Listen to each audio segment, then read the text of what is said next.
नमस्कार प्रिय विद्यार्थियों। हम एंजियोस्पर्मिक टैक्सोनॉमी के अंतर्गत इसकी हिस्ट्री का अध्ययन कर रहे हैं। वर्गीकी के इतिहास का जो चतुर्थ काल है वो हम देख रहे थे, जिसमें कि जातिवर्ग वर्गीकरण की एक श्रृंखला महान वैज्ञानिकों ने प्रदत्त की। इसमें हमने आइक्लर की पद्धति का अध्ययन पिछले लेसन में किया था। उसी क्रम में हम आगे बेसे और हचिंसन ने जो वर्गीकरण पद्धतियाँ विकसित की थी उसका अध्ययन हम आज करेंगे।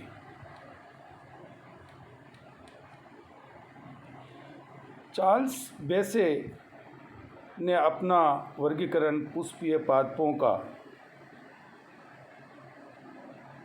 के मध्य निहित अंतर संबंधों अर्थात विकासीय संबंधों को आधार बना करके प्रस्तुत किया। उन्होंने अपना कार्य 1915 में the phylogenetic taxonomy of flowering plants नामक पुस्तक में वर्णित किया। बेसे वर्गीकरण की विशेषता ये थी कि उन्होंने जो ग्रुप बनाए, कैटेगरीज बनाई, उनका आधार पादप में पाया जाने वाला प्रिमिटिवनेस और एडवांसनेस यानी आदिमता और अग्रता लक्षण रहे। उन्होंने अपना वर्गीकरण कुछ प्रिंसिपल्स ऑफ टैक्सोनॉमी के आधार पर दिया, जिन्हें हम बेसेस डिक्टा या बेसियन प्रिंसिपल्स कहते हैं। बेसेस डिक्टा के प्रतिपादक बेसे रहे। उनकी पद्धति इन निर्देशक सिद्धांतों पर आधारित थी, जिसे पादप की आदिमता अर्थात आद्यता या विकासीय इवोल्यूशनरी जैसे अग्रता एडवांसमेंट निश्चित करने के लिए प्रयुक्त किया था। उन्होंने ग्रुप आर्थ्रोफाइटा यानी एंजियोस्पर्म को दो भागों में बांटा, अल्टर्निफोली अर्थात मोनोकोटिलिडनी, ओपोजिटिफोली अर्थात डाइकोटिलिडनी। तो आर्थ्रोफाइटा, जिसको एंजियोस्पर्म्स को आर्थ्रोफाइटा नाम दिया, उसको दो भागों में प्रयुक्त किया, अल्टर्निफोली और ओपोजिटिफोली। क्रमशः इन्होंने इन दोनों क्लास को आगे स्ट्रोबिलॉइडी और कोटिलॉइडी नाम से विभक्त किया, जैसे अल्टर्निफोली स्ट्रोबिलॉइडी, अल्टर्निफोली कोटिलॉइडी, ओपोजिटिफोली कोटिलॉइडी और ओपोजिटिफोली स्टिबिलॉइडी।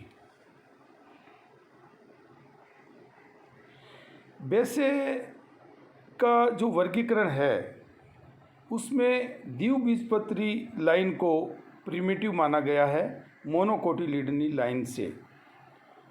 इसी प्रकार पादप में स्ट्रोबिलॉइड टाइप ऑफ फ्लावर्स को प्रिमिटिव माना है। इसी कारण से यहाँ पर डाइकोट्स में रेनेल्स को सबसे पहले रखा है। रेनेल्स की मैग्नोलिएसी फैमिली को बहुत आदिम प्रकार का माना है तथा लैक्टियोसी फैमिली जो कि एस्ट्रेल्स की फैमिली हैं उसको मोस्ट एडवांस फैमिली डाइकोटिलिडन्स में माना है। बेसेस ने आर्थ्रोफाइटा को बेनिटाइटेलियन स्टॉक या साइकेडियोइडेल से उद्भवित माना तथा अल्टर्निफोली को मीन्स मोनोकोटिलिडनी को इन्होंने ओपोजिटिफोली से ड्राइव माना यानी उत्पन्न हुआ माना। यदि हम बेसे डिक्टा के जो प्रिंसिपल्स हैं वह लगभग 28 हैं, उनका अध्ययन हम कहीं सुविधाजनक रूप में करेंगे। बेसेस ने जो वर्गीकरण प्रस्तुत किया उसकी यदि हम मेरिट्स देखें तो जिम्नोस्पर्म को द्विबीजपत्री एवं एक बीजपत्री के बीच से हटा दिया और मोनोक्लेमाइडी को समाप्त कर दिया। ये एंगलर के समान इनके गुण हैं। द्विबीजपत्री में रेनेल्स को प्रारंभिक बिंदु माना, ये बेंथम हुकर वर्गीकरण के समान लक्षण है। यदि हम डीमेरिट्स की बात करें, एक बीजपत्री को द्विबीजपत्री से पहले वर्गीकृत करना एंगलर के समान लक्षण है, लेकिन इसको उचित नहीं ठहराया जा सकता। तथा जायांगधर यानी परिजायांगता और जायांगोपरिक, इन लक्षणों पर अधिक महत्व दिया गया। बार बार ये लक्षण जो है वो इनके वर्गीकरण में आते हैं, जो ज़्यादा उचित प्रतीत नहीं होता है।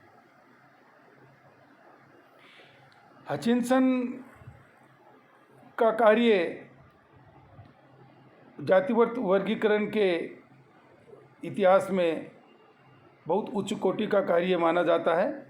ये royal botanical garden Q England से संबंधित थे। इन्होंने अपना जो वर्गीकरण है वह बेंथम हुकर और बेसे के वर्गीकरण को आधार मान करके प्रयुक्त किया। निश्चित रूप से ये फाइलोजेनेटिक सिस्टम है और इन्होंने the families of flowering plants नाम के 2 वॉल्यूम में इनका प्रकाशन किया। फर्स्ट वॉल्यूम में डाइकोटिलीडन्स प्रकाशित किए जो 1926 में प्रकाशित हुए, और द्वितीय वॉल्यूम में मोनोकोटिलीडन्स को सम्मिलित किया जो 1934 में प्रकाशित हुआ। The families of flowering plants का जो अंतिम प्रकाशन है उनकी मृत्यु से कुछ समय बाद में प्रकाशित हुआ। हचिंसन ने भी बेसेस डिक्टा के समान प्रिंसिपल ऑफ टैक्सोनॉमी के अंतर्गत कुछ दिशा निर्देश निश्चित किए थे। यहाँ पर टोटल 24 प्रिंसिपल हचिंसन ने एडॉप्ट किए, जिसके आधार पर फ्लावरिंग प्लांट्स का वर्गीकरण उन्होंने दिया। यदि हम शॉर्ट रूप में देखें तो हचिंसन ने एंजियोस्पर्मी को डाइकोटिलीडन्स और मोनोकोटिलीडन्स में विभक्त किया। डाइकोटिलीडन्स को आर्किक्लेमाइडी और मेटाक्लेमाइडी में विभक्त किया। ये पूर्व का वर्गीकरण था।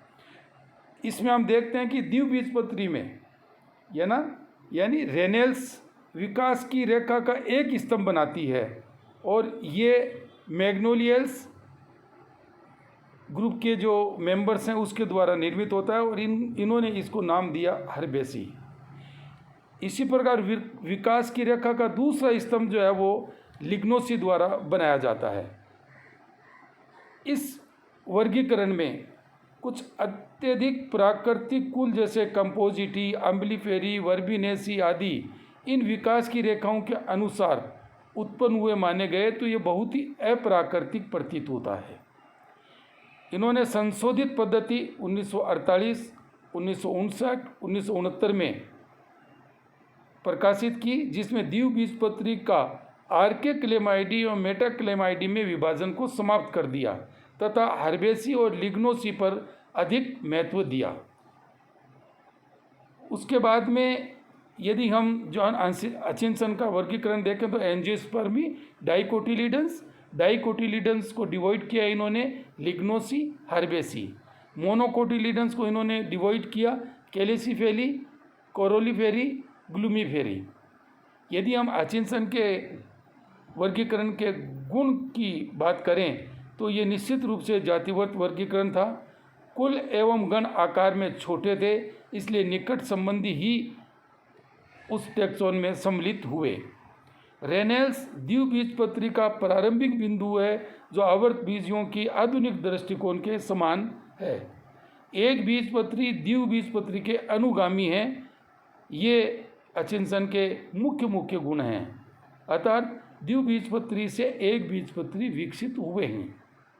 यदि हम उनके कुछ दोष की तरफ दृष्टि डालें तो यहाँ पर यह कहना होगा कि हचिंसन का वर्गीकरण वृहद वर्गीकरण है, फाइलोजेनेटिक है, उसमें बहुत सारे छोटे छोटे टैक्सोन निर्मित किए गए हैं, लेकिन इसकी प्रायोगिक उपयोगिता नहीं है, क्योंकि लेखक को चाहिए कि वह इनकी कुंजियों के साथ इसको प्रस्तुत करते। द्विबीजपत्री में लिग्नोसी और हर्बेसी जैसे टर्म का उपयोग किया जाना थियोफ्रेस्टस के समान पुरातन समय की याद दिलाता है।